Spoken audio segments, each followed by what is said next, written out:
Okey, hari ni Dewi nak buat coconut candy atau candy kelapa ya. Kalau boleh ni kelapa parut ni cuba dapatkan kelapa yang tua ya.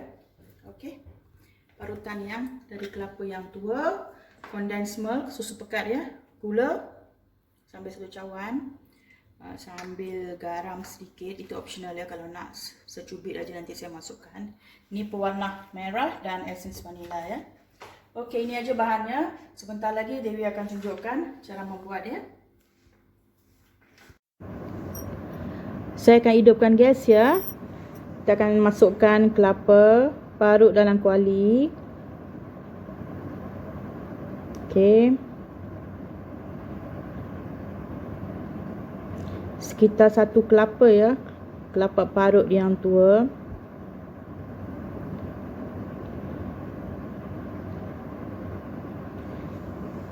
Pertama kita harus hilangkan kelembapan pada kelapa parut kita ya, biar dia lebih kering. Kita aduk-aduk, kita goreng-goreng sebentar. Nanti baru cantik hasil candy kita.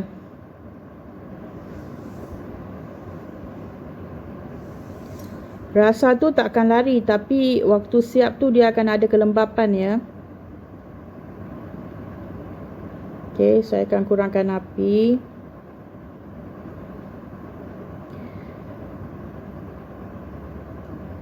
Kita akan goreng-goreng sehingga kelapa parut kita lebih kering. Jangan sampai hangus ya. Tunggu sampai warnanya berubah sedikit.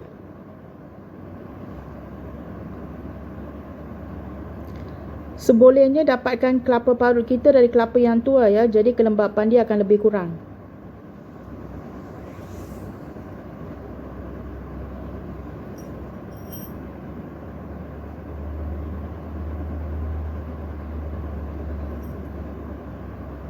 Dan keluarkan kalau di dalam kelapa parut yang kita beli tu ada hitam-hitam kan, ada bekas-bekas tu, dibersihkan dulu, pastikan semuanya putih, bersih.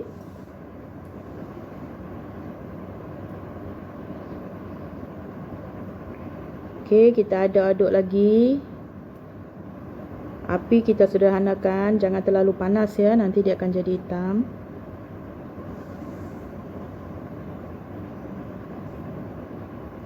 Okay, setengah orang suka buat candy kelapa ni dari kelapa parut yang ready made ya, desiccated coconut. Tapi Dewi lebih suka yang dari kelapa segar ya. Sebab dalam setiap gigitan kita tu kita harus dapat rasakan lemak ya, rasa lemak tu. Tapi itu terserah jugalah ya, ikut cita rasa masing-masing.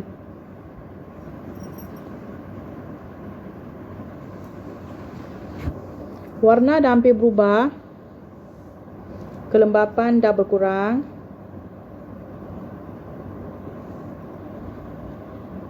Kita sebenarnya mau dia lebih kering ya. Okey, sekarang kita akan masukkan susu pekat ya. Saya tidak masukkan 1 tin penuh ya. 3/4 je, takut nanti lembab. Itu ikut sebanyak mana juga jumlah kelapa parut kita ya. Jumlah kelapa parut tu saya masukkan 1 kelapa parut. Itu ikut besar kecil kelapa juga ya. Itu subjektif juga. Okey.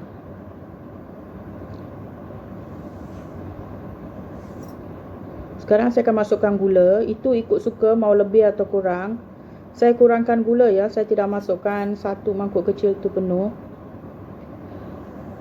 Sebab susu pekat sendiri sudah manis.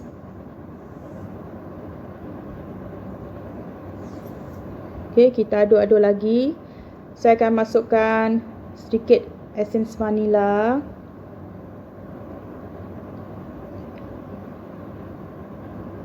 Dan sedikit pewarna merah ya.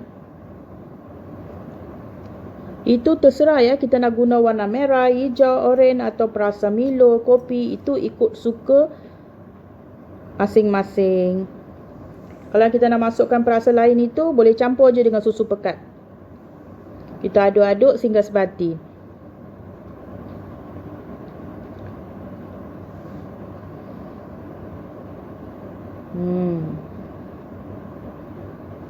Setelah kita masukkan gula, ianya akan menjadi lebih lembab ya. Candy kita ni sangat mudah untuk buat. Tapi tips dia harus pandai, jangan sampai dia lembab. Harus aduk-aduk sehingga dia mengeras. Tapi pastikan tidak hangit ya. Harus rajin aduk-aduk. Api jangan terlalu panas. Terus menerus aduk-aduk. Okey.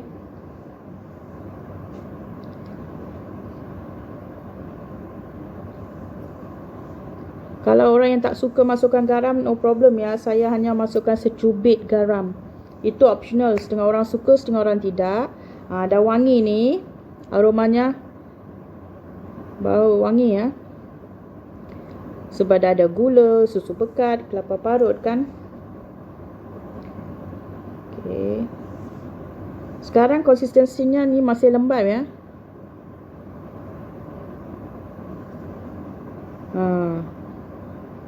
Kan? Kita harus aduk-aduk lah sehingga ianya menjadi lebih pekat dan mengeras. Dia masih lembab ini. Kita tidak mahu begini, dia mahu dia lebih mengeras. Jadi kita harus sabar sedikit lah, kita aduk-aduk ya. Sekitar 15-20 minit juga lagi. Saya akan tunjukkan sebentar lagi ya setelah dia mengeras ya. Okey, ini ya, begini ya, dia harus begini ya. Susah untuk kita nak goreng ya, sekitar 20-25 minit jugalah. Sebab kita harus pastikan konsistensi dia jadi pekat dan dia harus melekat ya, harus melekat begini. Pada sendok kita harus begini ya. Harus keras. Baru dia berjaya. Dan memanglah kita harus aduk-aduk sehingga tadi kelembapan tu hilang ya. Dengan api yang sederhana. Kalau perlu kita kecilkan, jangan sampai dia hangus di bawah ya. Itu sangat-sangat penting. Sebenarnya buat candy ni sangat senang, tapi konsistensi dia harus tepat. Rasanya tidak akan lari, itu sudah pasti. Tapi yang paling penting di sini adalah konsistensi yang pekat begini, baru dia akan set cantik ya. Bila kita potong tu dia keras sikit dan cantik. Kalau tidak dia akan lembek. Memang jadi tu jadi, tapi dia akan lembek. Okey, dia harus begini ya. Cuba lihat. Macam ni ya. Macam ni. Sekarang Dewi akan masukkan dia dalam satu pinggan ya. Saya akan ratakan. Setelah ratakan, saya akan dinginkan sejukan sekitar 1 jam. Okey. Waktu kita ratakan ya, pastikan kita ambil pisau dan kita buat lining ya, Kita potong cantik-cantik berbentuk, siap, baru kita sejukkan. Sebab bila dah sejuk, kita nak potong, boleh, tapi nanti dia akan pecah. Jadi lebih baik waktu kita setting di atas pinggan, kita buat garis ikut bentuk yang kita suka dan kita sejukkan. Bila dia dah kering, dah dingin, dah keras sekitar 1 jam, senang untuk kita nak potong. Okey, ini ya hasilnya harus begini ya. Okey, udah Dewi masukkan dalam tempat dia ya, kat bekas. Udah saya ratakan dan saya telah membuat garisan pada candy kita ya, nanti supaya waktu kita potong tu senang, lebih mudah. Dan saya akan sejukkan selama lebih kurang 1 jam ya, baru dia akan jadi keras ya. Okey, coconut candy kita dah siap ya, atau candy kelapa parut kita dah siap. Cantik jadinya, harus begini ya. Okey, seketul-seketul dan dia tidak lembek ya, dia keras dan dipotong pun cantik. Jadi anda harus cuba. Yang penting ya tipsnya, jangan kerana kita nak habiskan susu pekat kita, habiskan satu tin ya. Kalau boleh kita sekitar setengah atau 3/4 kita masukkan dulu. Harus sesuaikan dengan kuantiti kelapa parut kita juga. Kalau terlalu cair pun dia tidak akan mengeras ya. Okey, dan gula pasir pun kalau boleh kita ikut. Itu sangat penting ya. Okey, jadi hasilnya memang cantik. Anda harus cuba. Kalau suka, share dan subscribe. Selamat mencuba.